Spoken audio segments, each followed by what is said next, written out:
Here's a scary thought for you guys. This is the first year in nearly 2 millenniums that we have teenagers that were born in a year that started with the number 2. Ponder on that for a second. That's right, nearly every baby that was born in the year 2000 is now a teenager. And it got me to thinking, if you're a teenager growing up in this decade, so far there's not a huge difference from the teenagers that grew up in last decade. The 90s on the other hand, now that's a huge difference. Granted, there's always similarities. We had the Backstreet Boys, you have One Direction. We had fitted caps, you guys had snapbacks. But there's one major, huge difference between the 90s and the 2000s. And that is this bad boy. We used to pull out papers out of our notebook and write, "Do you like me? Yes or no?" and ask the girl to circle one of the answers.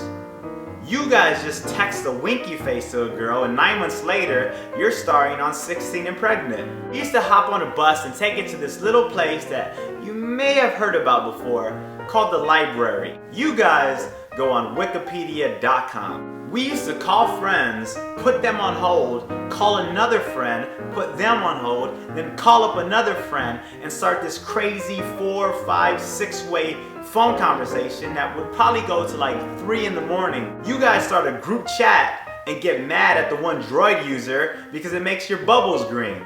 So why am I telling you guys this? Because you guys have it easy. And that's a great thing. But there's always one thing that you risk when you have things easy in life. And that's taking it for granted. One of the huge differences that this has caused is you guys don't really have to deal with body language the way we used to.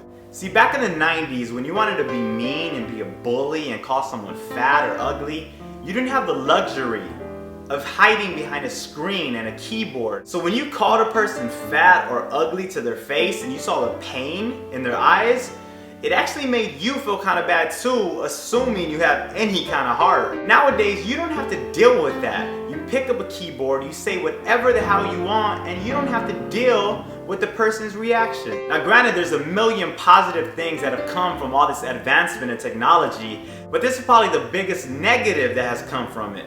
Human interaction has changed so much just from the 90s to the 2000s. So yes, you should enjoy and take advantage of all these opportunities you guys have, but every generation from past, present, and future has to be reminded by the generation prior of what they're taking for granted. So I'm taking advantage of this opportunity on this video to remind you guys to take this thing and just put it away for a second. Go write somebody a love letter. Go knock on somebody's door. Go interact with people face to face. Because before you know it, 5, 6, 7 years are going to pass down the road and you guys are then going to be looking at the next generation and telling them how much they suck. So I'm going to go ahead and be that guy that sends out the reminder to you guys. Just slow down a little bit, put your phone away, enjoy some small talk, write a love letter, do something that us kids in the 90s had no other choice but to do.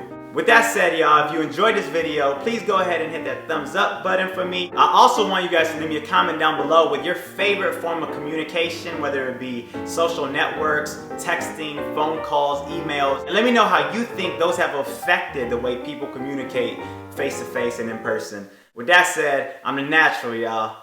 Peace.